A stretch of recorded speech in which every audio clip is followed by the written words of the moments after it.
Assalamualaikum warahmatullahi wabarakatuh. Alhamdulillah Anda semua bertemu lagi kita pada semester ini dalam mata kuliah studi kelayakan bisnis.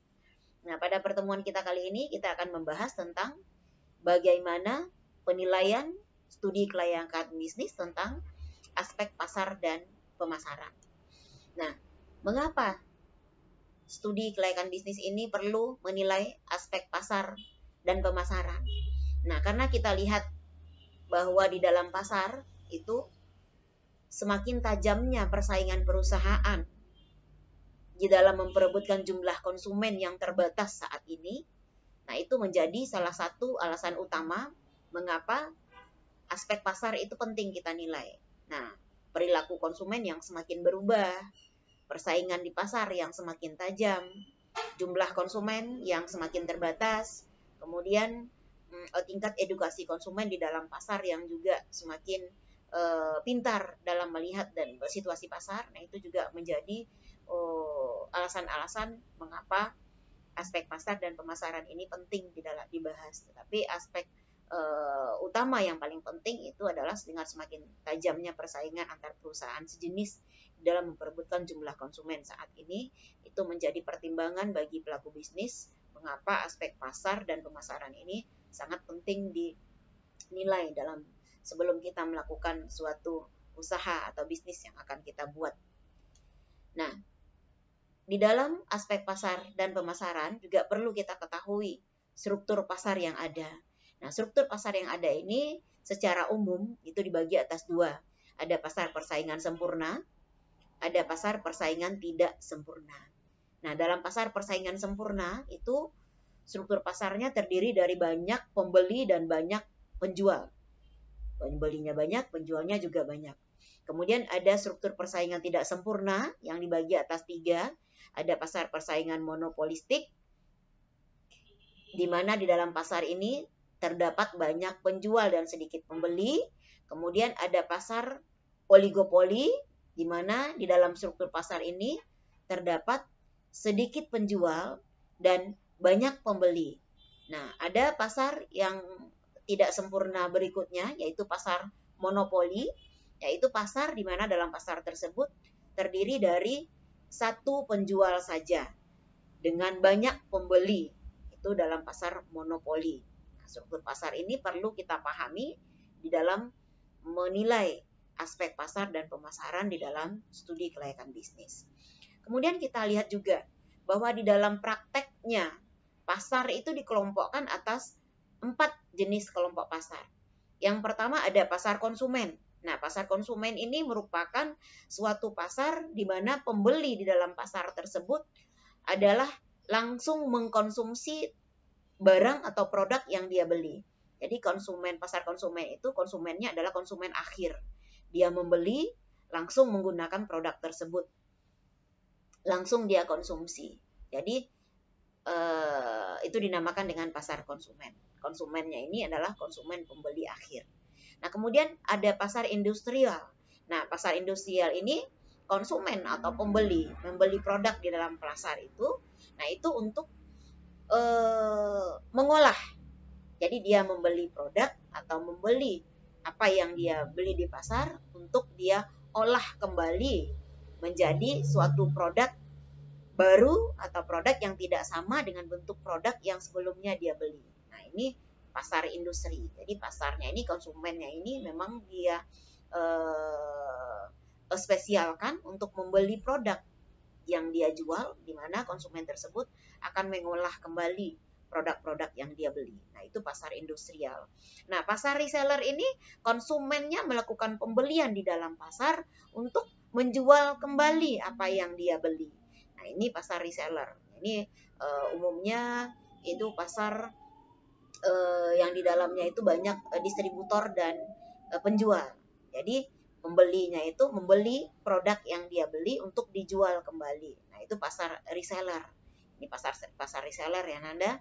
Kemudian ada pasar pemerintah. Nah, dalam pasar pemerintah ini konsumen yang melakukan pembelian, nah itu adalah untuk kepentingan sektor pemerintah. Nah, mungkin untuk proyek-proyek pemerintah tertentu dengan pasar ini terbatas hanya untuk pemerintah saja. Pasar untuk yang terbatas hanya untuk kepentingan pemerintah dalam waktu-waktu tertentu. Jadi ini tidak berlaku untuk pasar masyarakat. Nah, itu kelompok pasar yang ada saat ini. Ada 4 kelompok pasar, ya. Sedangkan secara khusus dalam aspek pasar dan pemasaran, tujuan perusahaan untuk memasarkan suatu produk itu yang pertama adalah untuk meningkatkan penjualan dan laba. Itu pasti setiap perusahaan bergerak untuk mencari penambahan penjualan dan untuk meningkatkan laba perusahaan. Yang kedua, untuk menguasai pasar. Nah, ini juga merupakan tujuan khusus dari aspek pasar. Nah, kemudian untuk mengurangi saingan yang ada. Yang keempat, untuk menaikkan prestise produk yang kita jual, produk-produk tertentu atau produk-produk yang kita inginkan di dalam pasar yang kita tuju. Nah, yang kelima, untuk memenuhi permintaan pihak-pihak tertentu. Nah, permintaan pihak-pihak tertentu ini bisa tadi seperti pasar pemerintah, atau bisa juga untuk permintaan-permintaan dalam waktu-waktu tertentu, insidentil sifatnya, seperti pada saat Lebaran, atau pada saat Hari Raya Kurban, atau pada saat musim masuk sekolah baru. Itu ada permintaan-permintaan tertentu yang dilakukan oleh pihak-pihak tertentu untuk kepentingan tertentu. Nah, itu secara khusus mengapa aspek pasar dan pemasaran itu perlu kita lakukan untuk memenuhi tujuan-tujuan ini. Nah, beberapa pertanyaan mendasar yang perlu kita jawab di dalam melakukan penilaian aspek pasar ini, itu ada 3 pertanyaan mendasar. Yang pertama, berapa market potensial yang tersedia untuk masa yang akan datang? Untuk ini kita butuh data permintaan masa lalu dan masa sekarang, serta variabel-variabel apa sih yang berpengaruh terhadap pasar potensial di masa yang akan datang. Karena kita melakukan studi kelayakan bisnis, orientasi kita adalah ke depan. Ini dari sisi penilaian aspek pasar, layak tidak akan kita lakukan studi kelayakan perusahaan atau bisnis yang akan kita buat ini. Nah, kemudian pertanyaan mendasar yang harus dijawab yang kedua, yaitu berapa besar market share yang mungkin diserap oleh proyek secara keseluruhan dengan potensi yang ada, dan bagaimana pula perkembangannya di masa yang akan datang. Nah, market share ini itu adalah kemampuan dari pasar atau kemampuan kita sebagai perusahaan akan meraup pasar itu yang dinilai dengan persentase tertentu. Apakah kemampuan kita nanti untuk masuk ke dalam pasar itu 5%, 10%, atau berapa persen? Nah, ini akan perlu kita pertimbangkan dan perlu kita lihat, perlu kita bahas, perlu kita jawab untuk studi kelayakan bisnis penilaiannya untuk aspek pasar dan pemasaran ini. Kemudian yang pertanyaan yang ketiga yang perlu dijawab yaitu strategi pemasaran apa yang digunakan untuk merebut market share yang ada tadi. Nah, ini merupakan 3 pertanyaan mendasar yang perlu dijawab dalam aspek pasar. Market potensialnya ada atau tidak, berapa besarnya, market share yang mampu akan kita raih itu berapa persen, kemudian strategi pemasaran apa yang akan perlu kita gunakan sebagai pelaku bisnis untuk merencanakan ancaman bisnis kita di masa yang akan datang. Nah, ini kemudian yang perlu kita ketahui lagi, data primer yang diperlukan untuk menjawab 3 pertanyaan pokok tadi, ya, market potensial, market share. Nah, kita perlu data tadi ya, kita perlu data masa lalu, kita perlu data untuk masa sekarang, dan kita perlu memprediksikan bagaimana kemampuan dari berdasarkan data yang sudah kita punya itu untuk masa yang akan datang. Nah, ini data primer yang diperlukan untuk menjawab 3 pertanyaan pokok tadi. Itu ada 4 data primer ya. Data primer yang diperlukan. Data primer ini adalah data yang kita peroleh secara langsung dengan terjun kita ke lapangan, dengan mengamati kita, dengan mengobservasi keadaan yang ada di lapangan secara langsung. Jadi data primer ini belum tersedia. Data ini kita yang buat, kita yang cari itu dari observasi kita ya. Nah, data primer yang diperlukan itu yang pertama adalah data tentang pengetahuan atau yang kita ketahui tentang kecenderungan konsumsi atau permintaan pada masa lalu dan juga pada masa sekarang. Nah, data dari permintaan masa lalu ini nanti akan menjadi patokan untuk kita melakukan tren analisis atau kecenderungan yang akan terjadi pada masa yang akan datang. Nah, itu kita perlu data ini. Kemudian variabel-variabel apa saja atau faktor-faktor apa saja yang akan memberikan pengaruh terhadap potensi pasar saat ini di masa yang akan datang. Nah, faktor-faktor yang berpengaruh ini bisa kita lihat dari teori-teori yang ada dan juga bisa kita lihat dari pengalaman-pengalaman masa lalu atau kita lihat juga dari kecenderungan yang sudah terjadi dari penelitian-penelitian yang sudah dilakukan oleh pelaku pasar di masa yang lalu. Nah, ini bisa kita jadikan patokan. Jadi berdasarkan itu, jadi kecenderungan konsumsi ini biasanya akan berlanjut lagi pada masa yang akan datang. Makanya kita perlu data primer tentang kecenderungan konsumsi atau kecenderungan permintaan dari konsumen ini. Nah, yang kedua data primernya itu adalah data primer tentang penawaran jenis produk di masa lalu dan juga di masa sekarang serta kecenderungan di masa yang akan datang. Nah, termasuk di sini kemungkinan perluasan produksi dari perusahaan saingan. Nah, jadi data-data ini sangat-sangat akan membantu kita dalam melakukan penilaian aspek pasar. Ya. Kemudian data primer yang ketiga itu data tentang jumlah impor dan ekspor yang dilakukan oleh negara kita. Nah, karena ini perlu kita ketahui jumlah produksi yang masuk dari luar itu berapa banyaknya dan berapa banyak dari jumlah produksi itu nanti yang akan bisa kita jadikan celah untuk kita sebagai pelaku bisnis pasar yang baru ataupun akan melakukan perluasan pasar yang sudah ada.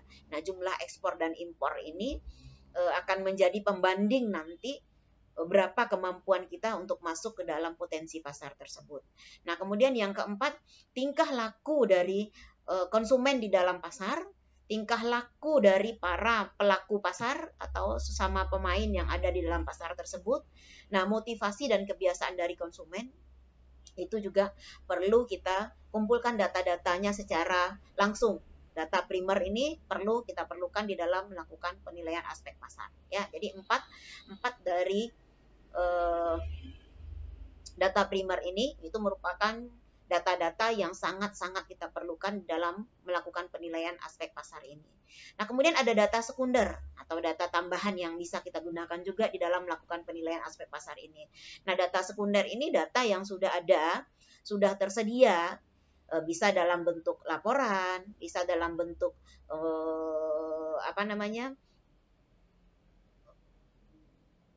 data-data yang sudah terhimpun di buku atau dalam laporan tahunan, laporan bulanan atau terpampang di dalam suatu perusahaan atau bisa juga dengan yang sudah ada tersedia di badan-badan atau biro-biro tertentu yang berkaitan seperti Biro Pusat Statistik, seperti Kamar Dagang dan Industri. Nah, itu datanya sudah ada di mereka, sudah tersaji di mereka. Nah, kita tinggal mengambil data yang ada itu. Nah, itu data yang sudah tersaji, data yang sudah ada itu, sudah tersedia dalam bentuk apapun. Nah, itu bisa kita pakai untuk tambahan di dalam melakukan penilaian aspek pasar. Nah, data yang sudah ada, data yang sudah tersedia itulah yang dinamakan dengan data sekunder. Nah, apa saja contohnya data yang sudah ada itu? Bisa kita ambil dari laporan sensus penduduk Indonesia misalnya.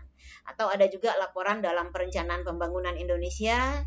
Ada juga buletin yang ada di departemen-departemen tertentu seperti yang tadi dikatakan di Biro Pusat Statistik misalnya, atau di BEI, atau di Kamar Dagang dan Industri, atau di departemen-departemen manapun yang kita perlukan untuk melakukan penilaian aspek pasar kita ini.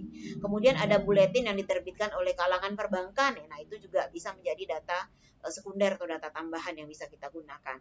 Yang keenam ada laporan seminar dan lokakarya. Nah, itu juga bisa kita gunakan sebagai data sekunder. Hasil penelitian sejenis yang telah dilakukan sebelumnya oleh para peneliti itu juga kita bisa jadikan sebagai data tambahan atau data sekunder dalam melakukan studi kelayakan bisnis yang ada untuk aspek pasar ini.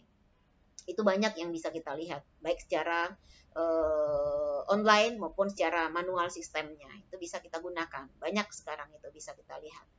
Nah, kemudian kita lihat tadi bahwa dalam melakukan studi kelayakan bisnis untuk aspek pasar ini, kita perlu mengetahui segmentasi pasar kita. Apa sih segmentasi pasar itu?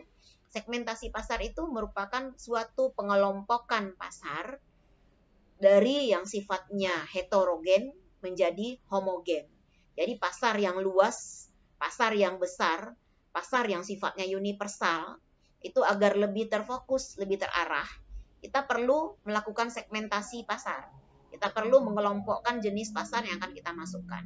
Nah, pengelompokan pasar dari yang heterogen menjadi homogen, yang serba aneka menjadi serba sama. Nah, itu merupakan proses yang kita lakukan dalam segmentasi pasar.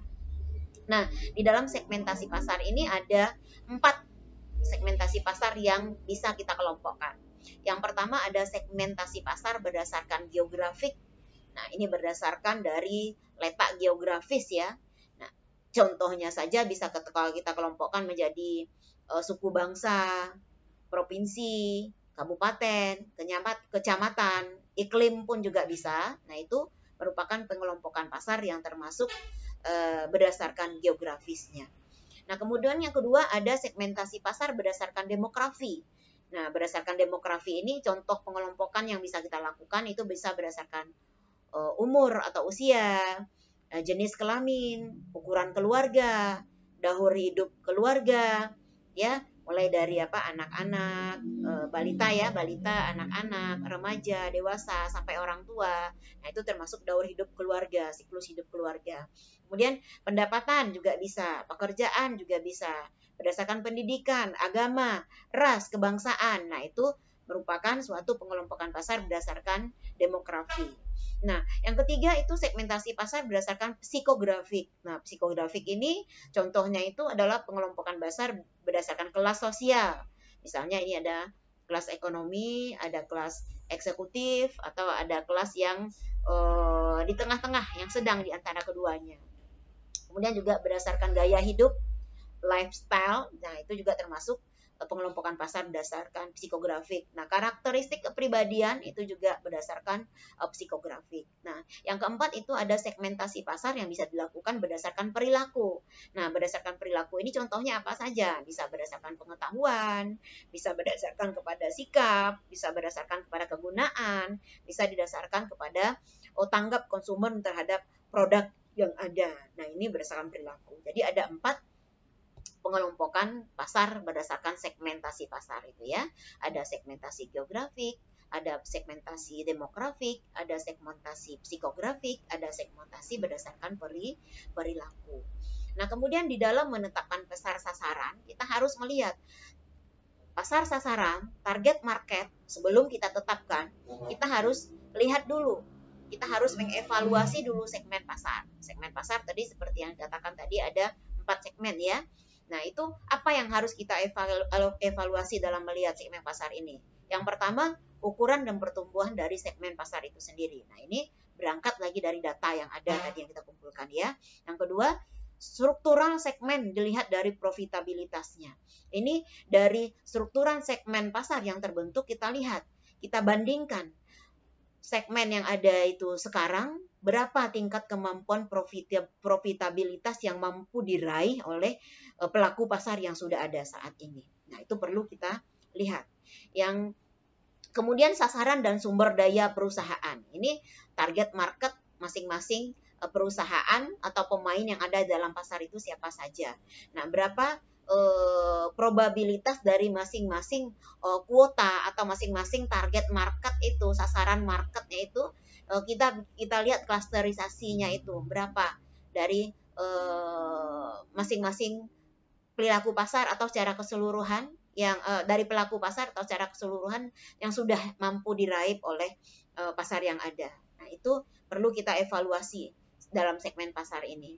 Kemudian dalam memilih segmen pasar, kita dalam menetapkan pasar sasaran, kita harus melakukan pemilihan segmen pasar. Tadi apa yang kita lihat? Ada pemasaran serbaneka tadi ya. Ada pemasaran yang serba sama contohnya. Nah, pemasaran yang serba sama ini contohnya seperti permen itu. Nah, permen ini orientasi pemasarannya itu atau pemasarannya itu cenderung sama, serba sama dia.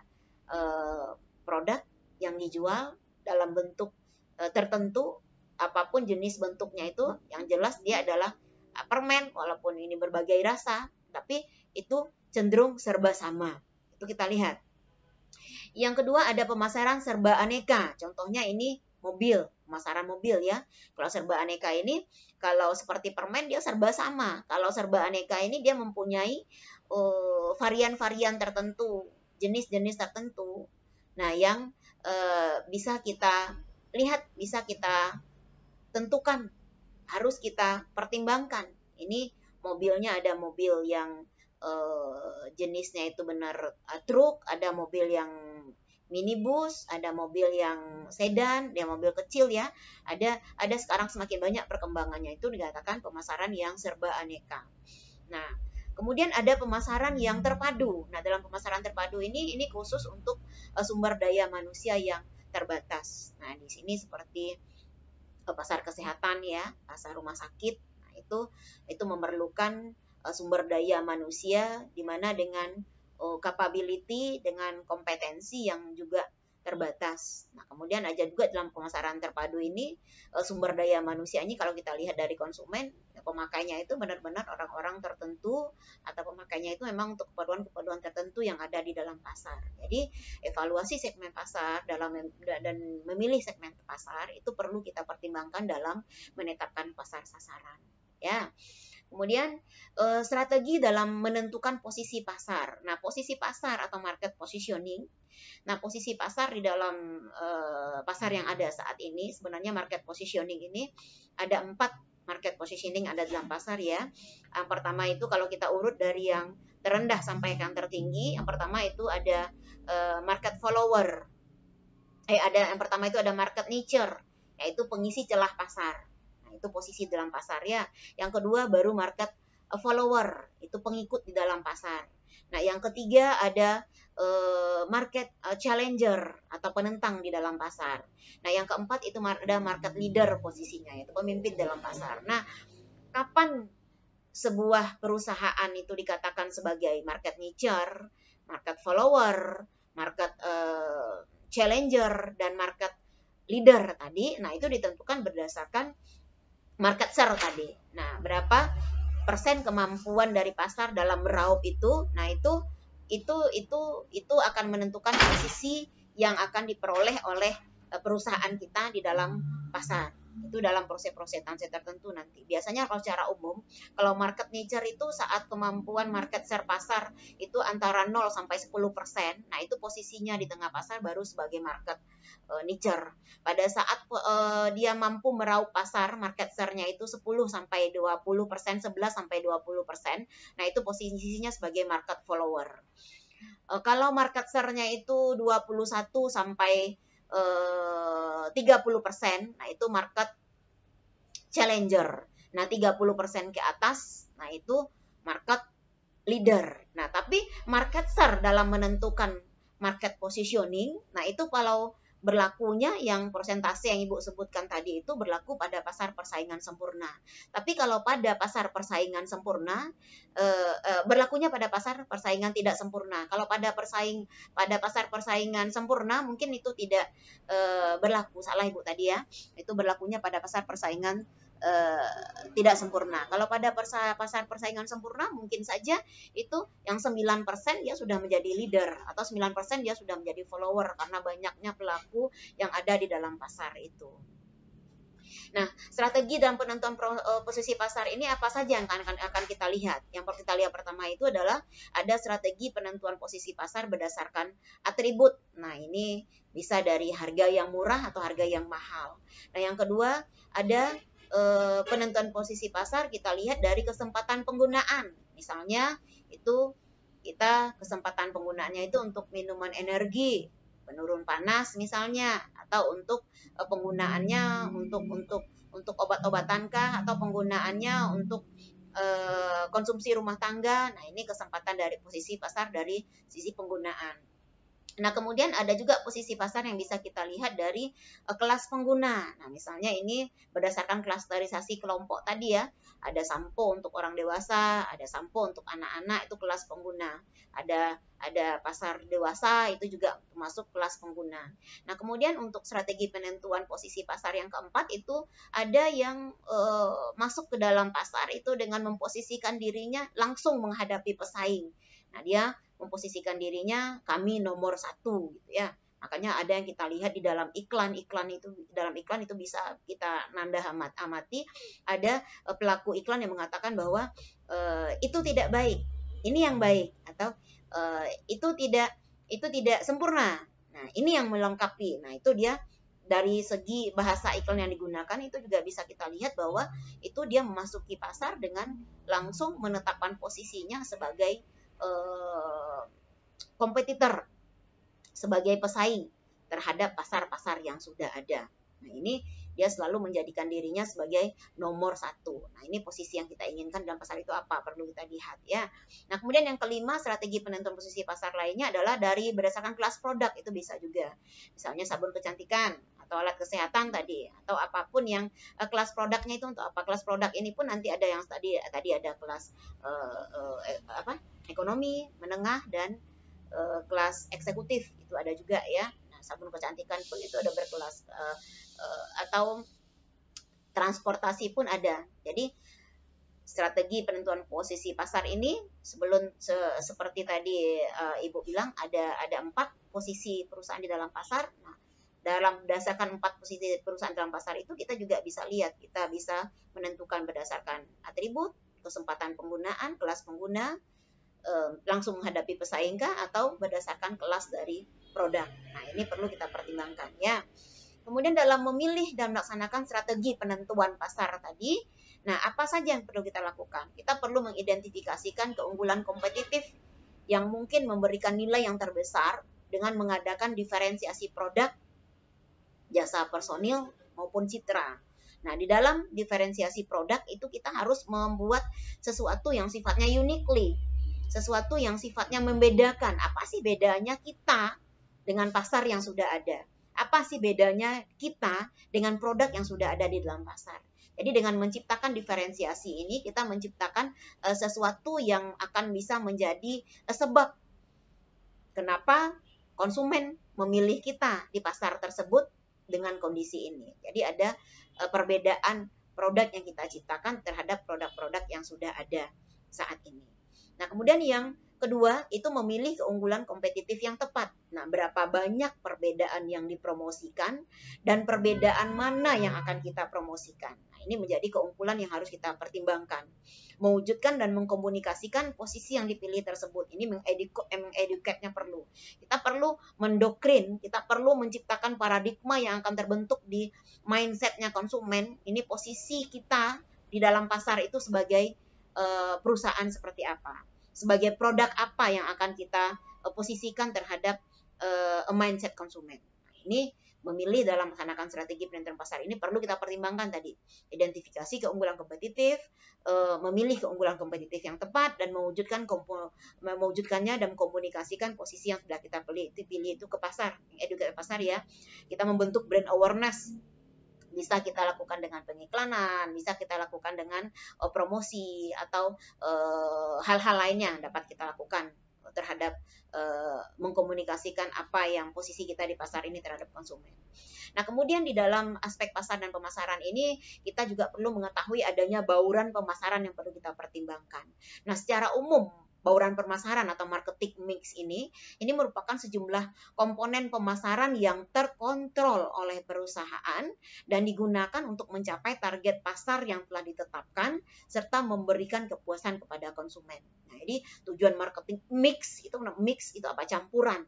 Ada beberapa komponen yang dicampur, diaduk sedemikian rupa agar dia menjadi terintegratif, kolaboratif dia untuk menjadi satu kesatuan untuk menciptakan keunggulan perusahaan yang akan kita buat nanti di pasar.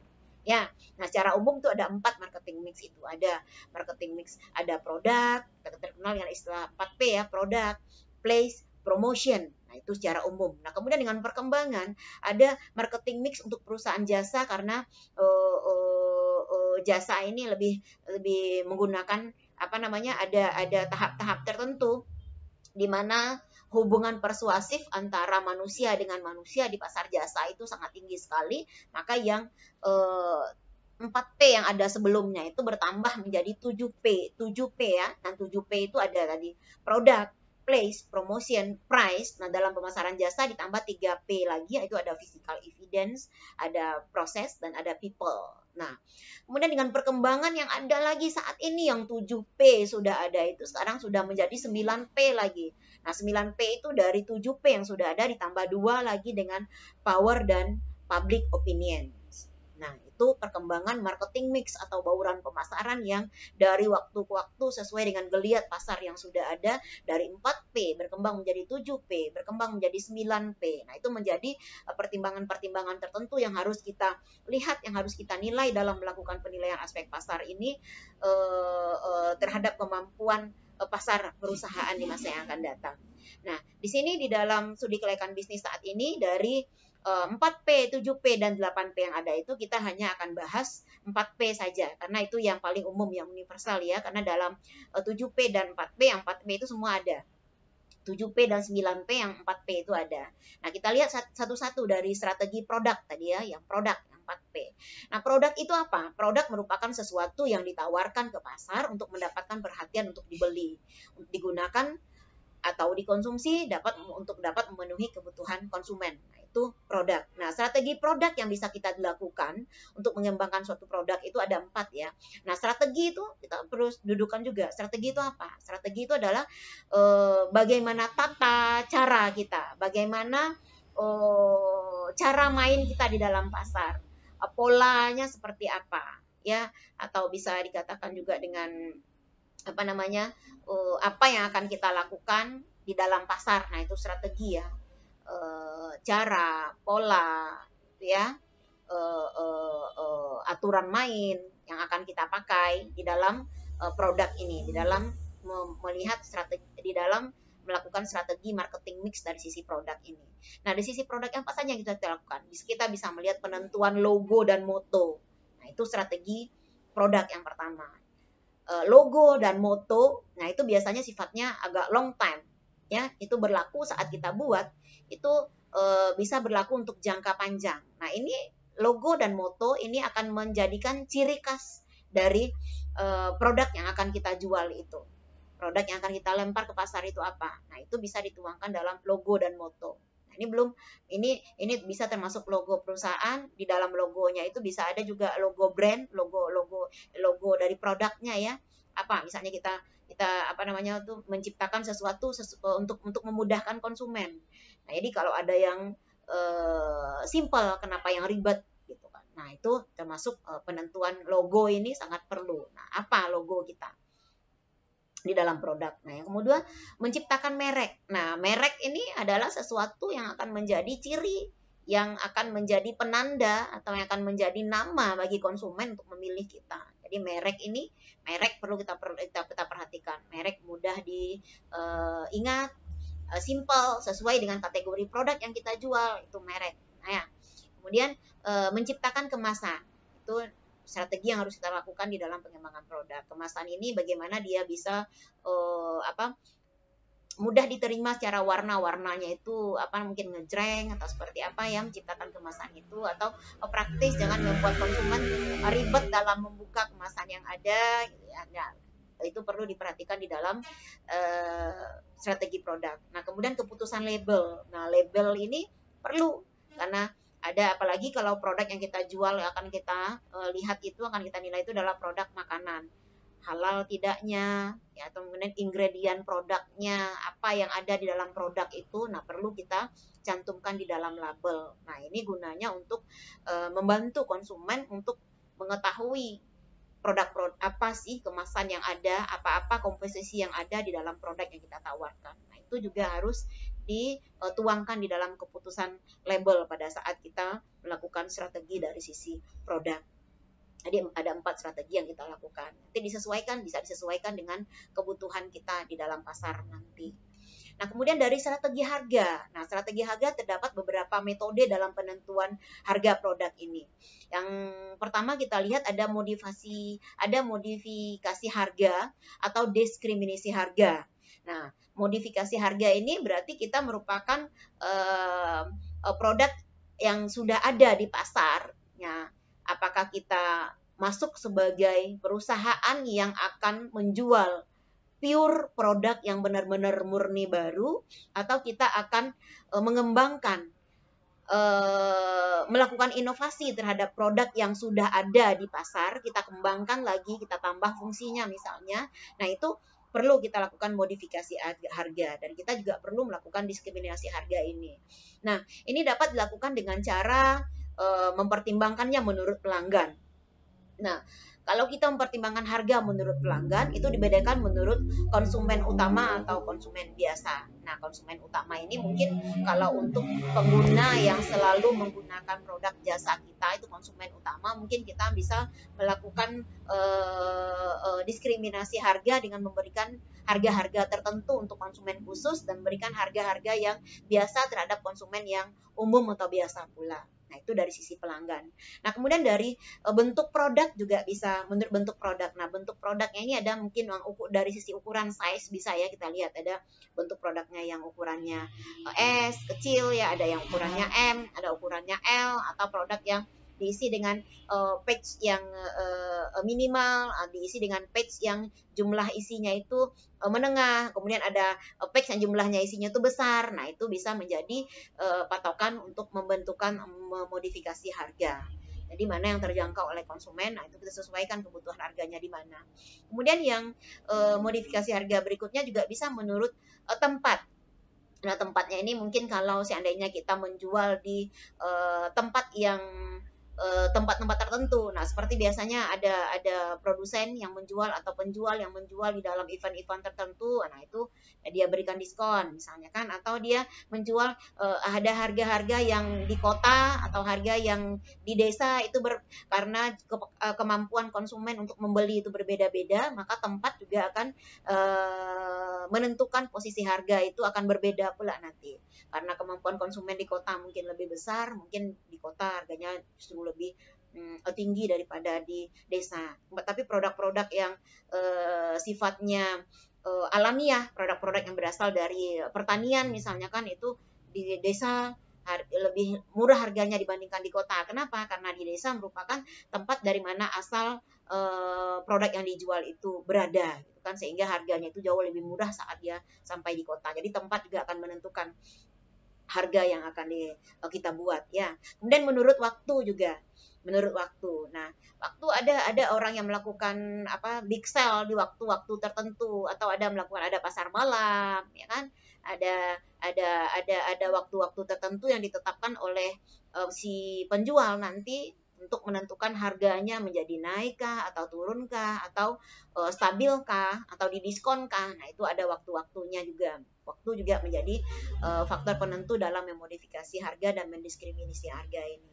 Nah, kemudian strategi harga berikutnya ada penetapan harga untuk produk baru. Nah, ini pure, artinya produk baru, produk yang sebelumnya belum ada di pasar. Nah, ini produk baru. Nah, ada penentuan harganya itu ada yang berdasarkan market skimming namanya, yaitu harga awal produk yang ditetapkan setinggi-tingginya dengan tujuan untuk menciptakan kesan bahwa produk dan jasa memiliki kualitas yang tinggi. Karena mindset brainstorming yang sudah terbentuk di benak konsumen itu high price, high quality. Jadi kalau kualitasnya bagus, pasti linear harganya juga akan bagus. Nah, itu merupakan mindset yang sudah terbentuk, sudah teredukasi di benak konsumen bahwa sesuatu yang tinggi, sesuatu yang baik kualitasnya itu pasti dijual dengan harga yang tinggi juga. Nah, ini metode seperti itu dinamakan dengan market skimming pricing ya. Kemudian ada metode untuk penetapan harga produk baru ini adalah dengan market penetration pricing ya, yaitu dengan menetapkan harga yang serendah mungkin dengan tujuan untuk menguasai pasar. Nah, ini strategi yang paling banyak pula dipakai untuk masuk ke dalam pasar perfect competition biasanya. Jadi bagaimana masuk ke dalam pasar yang baru dengan produk yang baru dengan harga yang serendah mungkin. Sehingga karena tadi kalau dari sisi perilaku konsumen tadi ya, dari segmentasi perilaku itu ada konsumen yang cenderung konsumtif saja.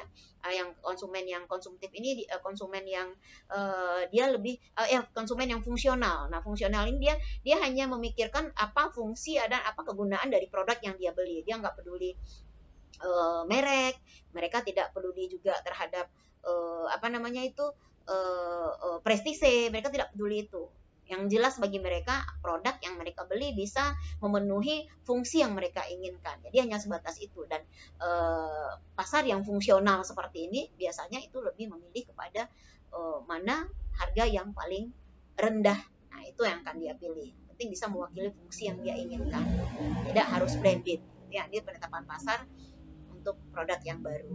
Nah, kemudian metode penetapan pasar berdasarkan cost plus pricing. Nah, ini ada juga di mana penetapan harga kita di pasar itu kita lihat berdasarkan dari biaya. Nah, ini ada formulasi yang bisa kita pakai untuk metode penetapan harga dengan cost plus pricing ini.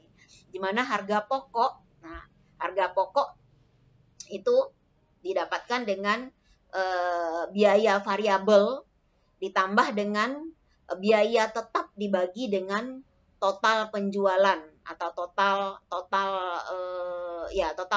total penjualan yang kita dapatkan nanti. Nah, ini dari mana nanti data-data ini, dari mana kita dapat variable cost-nya, dari mana kita dapat, fixed cost-nya dari mana kita dapat, total sales-nya dari mana kita dapat, itulah dari data primer maupun sekunder yang kita butuhkan tadi. Jadi berdasarkan data-data yang sudah ada inilah kita lakukan estimasi terhadap pasar kita di masa yang akan datang. Ini sini kita bisa lihat contohnya ya. Seandainya diketahui ada ilustrasi atau ada data yang kita ketahui bahwa variabel cost yang ada dalam pasar itu jumlahnya Rp10, kemudian fixed cost yang kita dapatkan itu ada 6.000 rupiah ya. Fixed cost-nya biaya tetapnya itu ada 6 juta rupiah, kemudian total sales kita diketahui ada 100 unit, maka harga pokok yang bisa kita lihat itu bisa kita masukkan dalam formulasi menjadi kita dapatkan 70 rupiah per unit harga pokok kita. Dari mana kita dapatkan tadi? Dari 10 fixed cost, 10 variable cost ya, dibagi dengan biaya variabel dibagi dengan jumlah penjualan yang kita lakukan. Nah, itu kita masukkan dalam formulasi, kita dapat 70 rupiah per unit. Nah, ini harga pokok. Nah, ini harga pokok baru. Kalau saat kita lempar ke pasar, nah apakah kita akan memarkup-nya atau kita kalau seandainya kita jual sesuai harga pokok saja, berarti kita hanya baru mencapai BEP saja, kita belum akan mendapatkan keuntungan, ya. Nah, kemudian apakah nanti akan kita markup atau kita apakan, itu sesuai dengan kebutuhan kita nanti. Kemudian ada metode penetapan harga atau cost plus pricing dengan markup ini. Nah, tadi yang Bu katakan, ini tadi baru berdasarkan baru kita dapat harga pokoknya saja. Nah, harga pokok ini akan kita markup berapa? Nah, kita markup ini adalah dengan cara menaikkan harga pokok, menaikkan harga sesuai dengan markup yang kita inginkan, sesuai dengan margin laba yang kita inginkan berapa. Contohnya saja kita bisa meng-markup-nya 20%. Nah, di sini dari harga, maka harga yang akan kita lempar ke pasar itu harga pokok yang kita dapatkan lagi tadi dibagi dengan 1 dikurang dengan laba yang kita inginkan. Nah, contohnya dengan ilustrasi 20% ini ya. Nih, jika perusahaan mengharapkan margin laba 20%, maka cost plus pricing markup sebagai yang kita lakukan adalah harga dengan markup tadi ya. Ini formulasinya tadi, harga pokok per unit dibagi dengan 1 dikurang laba yang diinginkan. Nah, maka harga dengan markup tadi, harga pokok kita adalah 70 rupiah kita dapatkan. Nah, dibagi dengan harga markup kita setelah dikurangi dengan 1 ya, maka harga jual kita ke pasar menjadi 87,5. Nah, itu kalau kita memarkup-nya 20%. Nah, berapa markup yang kita inginkan itu tergantung dari kebutuhan kita di pasar, kita maunya nanti berapa. Nah, itu penyelesaian dengan metode penetapan harga dengan cost plus pricing ya. Nah, kemudian ada penentuan harga dengan titik BEP. Nah, di sini break even point ya, titik pulang pokok. Nah, ini bisa kita cari dengan formulasi, ini titik BEP, titik break even point, bisa kita cari dengan fixed cost atau biaya tetap dibagi dengan price dikurangi dengan variable cost kita ya, variable cost kita. Nah, sehingga BEP kita di mana? BEP kita berapa? BEP berapa titik berapa pulang pokok yang sudah kita dapatkan dengan markup harga tadi ya. Nah, kita bisa masukkan ke dalam formulasi, bisa Nanda lihat di sini tadi fix biaya tetap kita ada 6 juta, Kemudian price kita, harga kita ke pasar setelah di markup tadi ada 87,5. Kemudian dikurang 10, ini variable cost-nya 10. Nah, sehingga kita bisa mendapatkan BEP-nya di angka, kalau kita lihat kalau per unit itu Rp77,419 per unit. Nah, di sini kita sudah BEP di sini.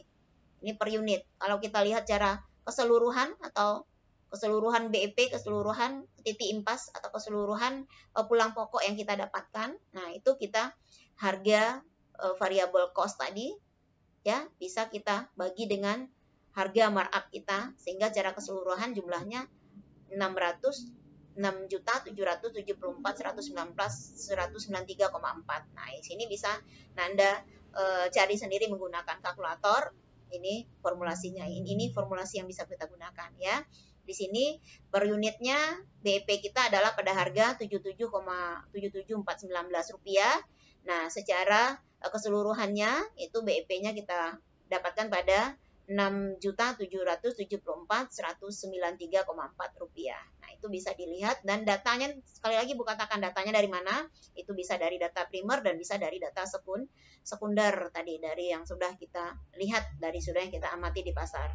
Nah, kemudian ada yang ke strategi marketing mix yang ketiga, itu strategi tentang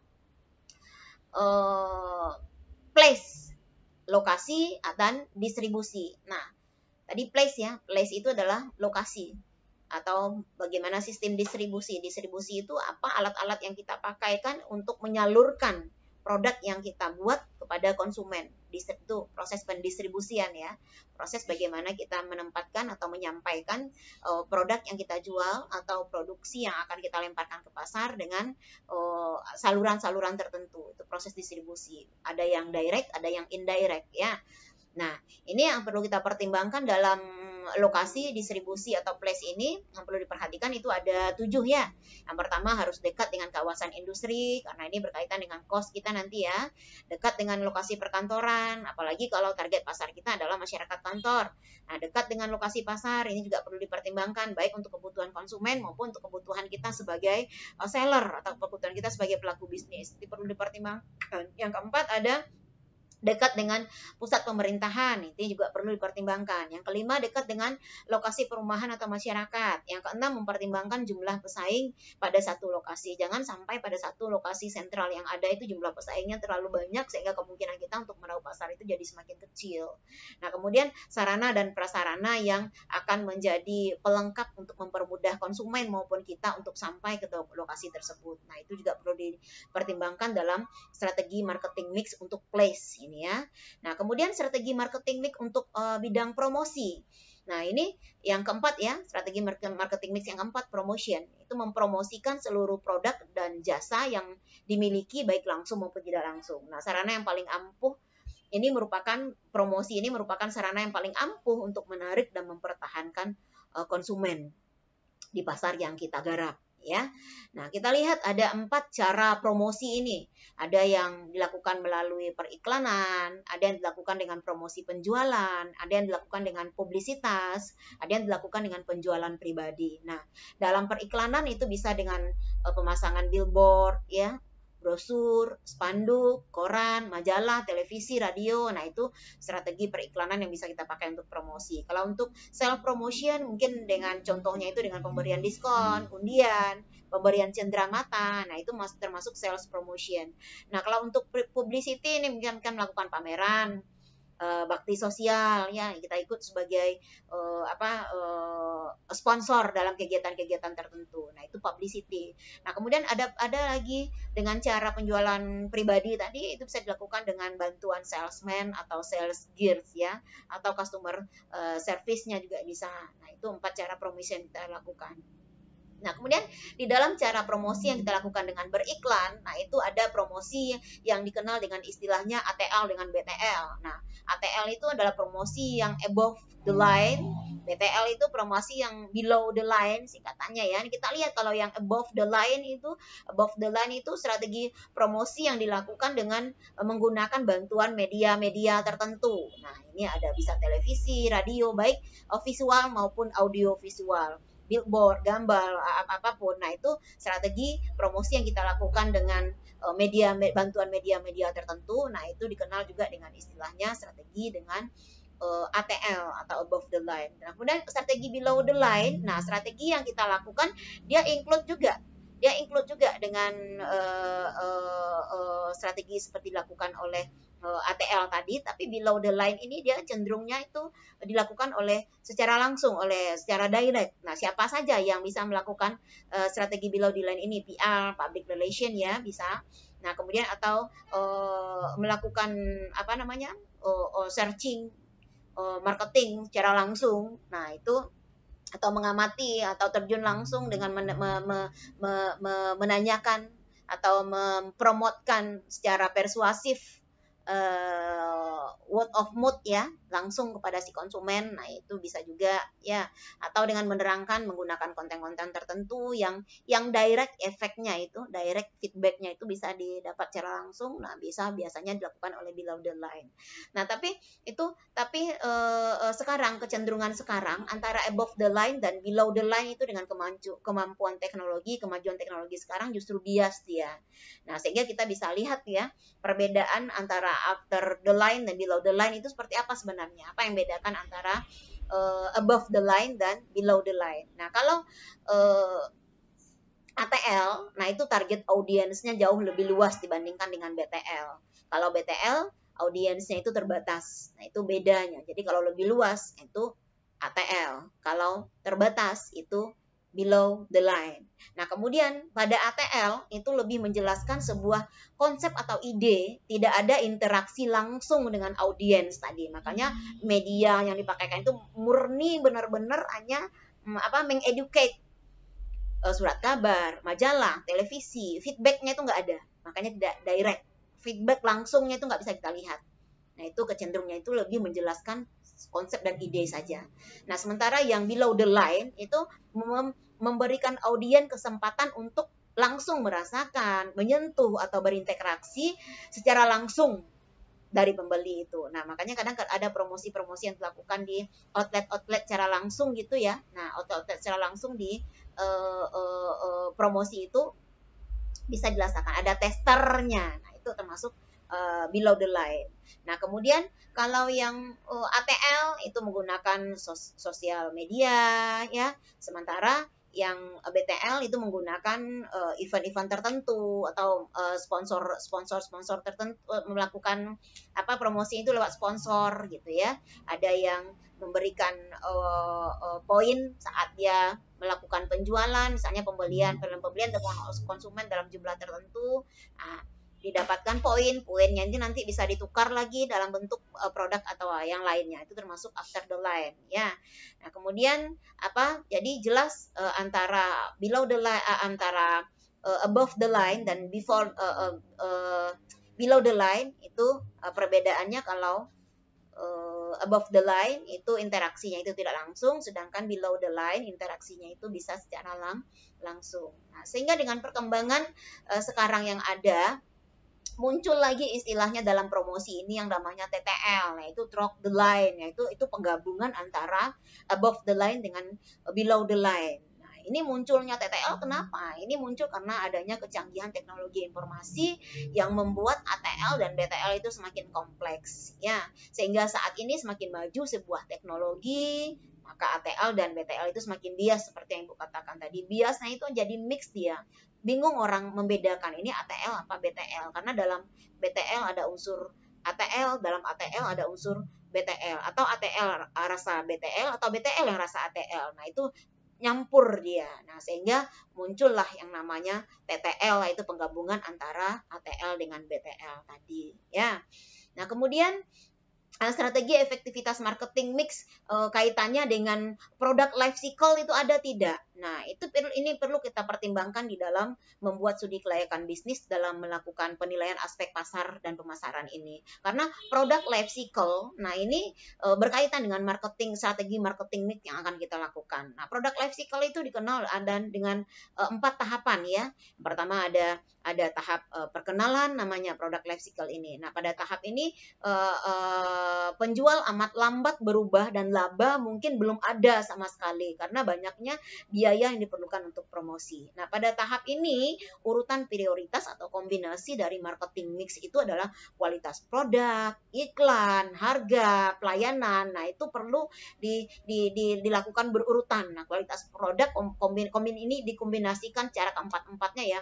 Kualitas produk harus jelas, advertensi jor-joran, harga benar-benar bersaing, dapat dijangkau, kapan perlu lebih rendah daripada harga yang sudah ada di pasar sebelumnya. Kemudian kualitas servis yang kita lakukan terhadap konsumen yang akan kita jadikan target market. Nah, ini perlu kita lakukan. Itu di masa perkenalan keempat, kombinasi ini perlu sekali menjadi pertimbangan kita dalam melakukan analisis pasar.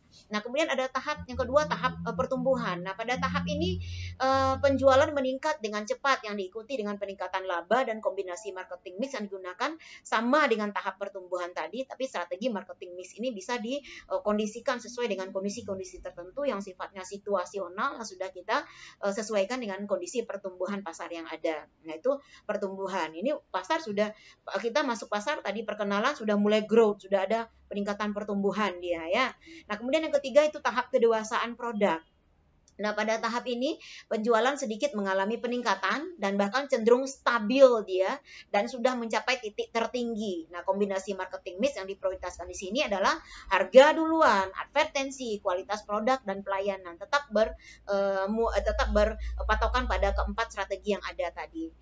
Tapi pada sisi kedewasaan ini mungkin yang perlu dilakukan itu adalah penstabilan agar jumlah konsumen yang sudah teraup oleh pasar kita tadi, market share yang sudah kita peroleh itu bisa kita pertahankan pada posisi yang ada. Nah, itu pada tahap kedewasaan. Kemudian ada tahap kejenuhan. Pada tahap ini penjualan tidak lagi mengalami peningkatan. Nah, pada masa ini packaging dapat digunakan sebagai alat utama ya. Advertensi juga bisa, kualitas produk juga bisa kita jadikan kekuatan, kemudian pelayanan, baru kemudian harga. Nah, ini di masa kejenuhan.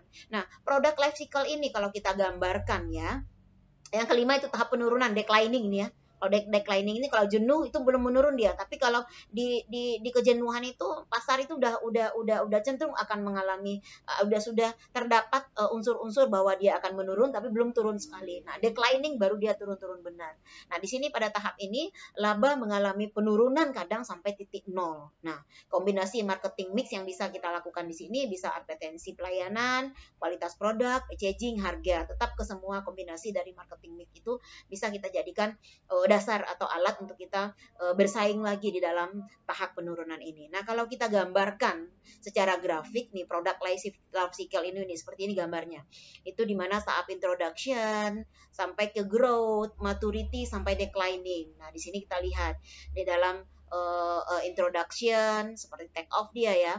Kemudian di growth, di sini sudah pertumbuhannya sudah jelas, maturity di sini maturity declining. Nah, di saat maturity ini sudah pertumbuhan di sini di maturity ini mungkin akan muncul di tahap berikutnya ini di garis yang berikutnya setelah maturity ini sampai di sini. Nah, ini merupakan tahap kemungkinan kejenuhan itu akan datang. Nah, produk life cycle ini bisa dihindari juga tidak? Kalau secara alamiah nggak bisa dihindari karena itu merupakan sudah perilakunya ya, sudah merupakan sunatullahnya seperti itu, mulai tumbuh, hidup, tumbuh, besar, maksimal, kemudian jenuh, turun. Nah, itu merupakan suatu perilaku pasar yang memang sudah tidak dihindari. Tinggal bagaimana kita sebagai perusahaan yang masuk, sebagai penjual yang masuk di pasar itu melakukan strategi-strategi apa yang tepat kita lakukan pada masing-masing tahap dari produk life cycle ini. Jadi, produk life cycle, daur hidup produk di dalam pasar itu sangat